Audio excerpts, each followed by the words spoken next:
state's duty to be vigilant in this area.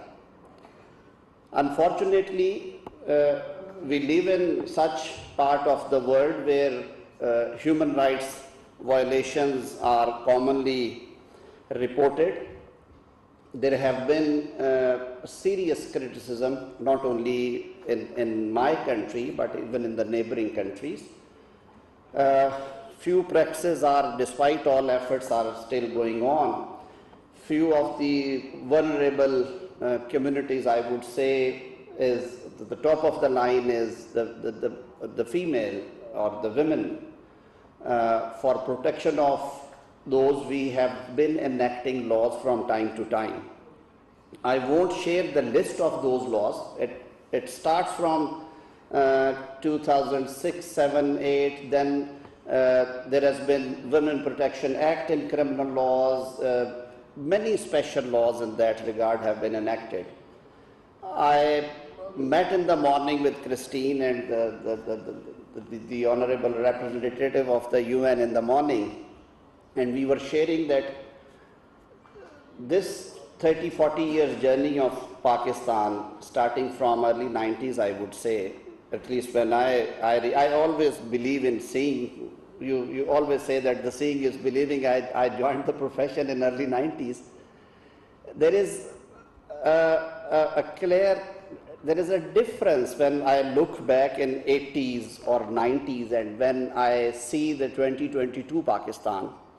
It's a long journey. It's been a bumpy ride for activists, but I am glad that so far we have covered reasonable or sometimes in certain areas enormous kind of distance.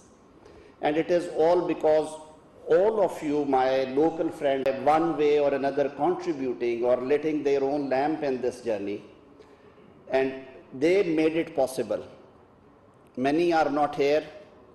The governments, all over the world are always reluctant to implement the things as it is, because every state has its own policies according to their geographical situation, the population or the community living there, the ethnic groups.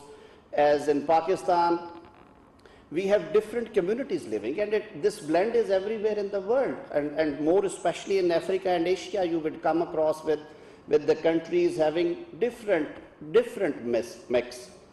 People living in metropolitan cities are living a different life. People living in tribal areas, they are having different problems. There are religious, ethnic groups.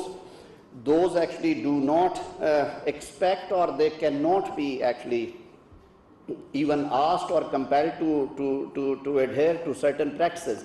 But as a rights activist, I believe, and as a representative of state, it is our duty and obligation to actually draw a line, the minimum standards, that what should be the minimum standards, which is a red line which should never be crossed. And the red lines have been provided by my constitution. It's a document, all Pakistani actually feel pride in that. The constitution provides for fundamental rights like all other civilized societies. Article 4 talks about due process of law. We call it, our superior courts in many judgments said that it's the heart of the Constitution. Constitution is a living document, and Article 4 of heart of the Constitution. And Article 4 says that every person shall be dealt in accordance with law, and no action shall be taken except in accordance with law, detrimental to his life, liberty, honor, dignity, reputation. So it covers many areas. My constitution not only protects the rights of the citizens, but it also protects the rights of all persons living in Pakistan, belonging to any religious, ethnic, linguistic community, including the foreigners, including the minorities. Article 25 says that there shall be no discrimination on these scores. Article 9, Article 10A, Article 14 ensure the dignity of person, inviolability of the privacy of the life, and as well as the right of fair trial, which has been considered to be and acknowledged as a fundamental right in the Constitution.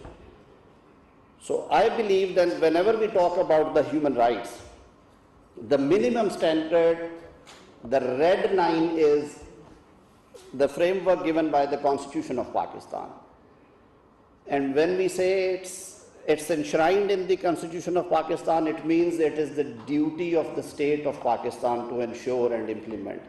And I can state it with certainty and pride that in this journey, not only the state functionaries, they have been trying to adhere to Constitution, but whenever they violated, and which is also quite common everywhere in the world, that the laws are made for the purpose that people have to follow the laws, but wherever there is violation of any right or any obligation, there is a mechanism provided under the law. And for that mechanism, we look towards the state functionaries, and if the oppression is actually originated from the state, it has to be adjudicated by the courts. And here comes the catch actually.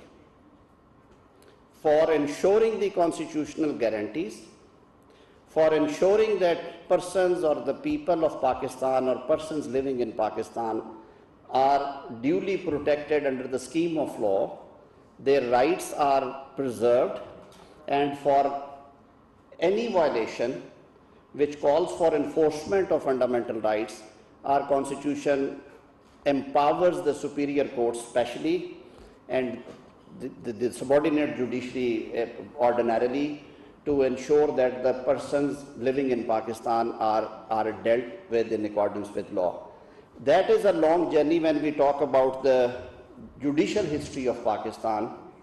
There have been many celebrated judgments which can be quoted in line, where the rights of women, the rights of minorities, the rights of bonded labor, rather the bonded labor was those practices was abolished through the Supreme Court judgment, unfortunately, and it is not, if we go back to history, it's just 1990.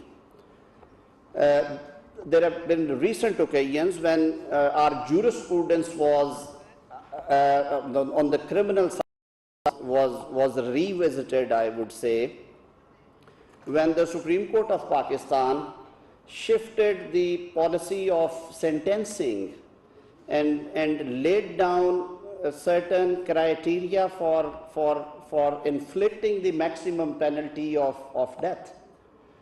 Our laws provide for death penalty in certain offences, including the offences against human body, the terrorism offences, or many others. But Supreme Court of Pakistan in 2008 handed down a judgment, a very celebrated judgment, where the Supreme Court said that, well, there are two options before the courts of law, either to inflict death penalty or to go for life imprisonment in cases which are serious or grievous in nature, like the intentional murders or sabotage or terrorism.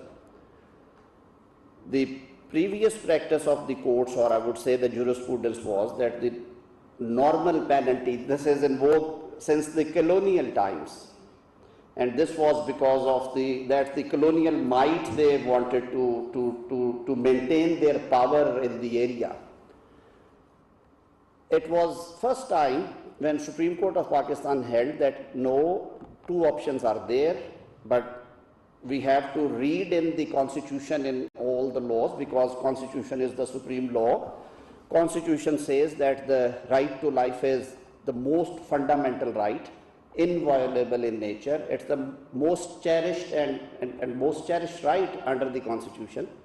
So we have to keep those principles laid down in the Constitution in mind while implementing the sentencing policy of serious offences. So Supreme Court of Pakistan then held that for court, the first option should be life imprisonment or the lesser penalties. वफाकी वज़ीर क़ानून आज़म नज़ीर तारड़ इस्लामाबाद में तकरीब से खिताब कर रहे थे। उन्होंने कहा कि पाकिस्तान में मुख्तलिफ सकाफ़तों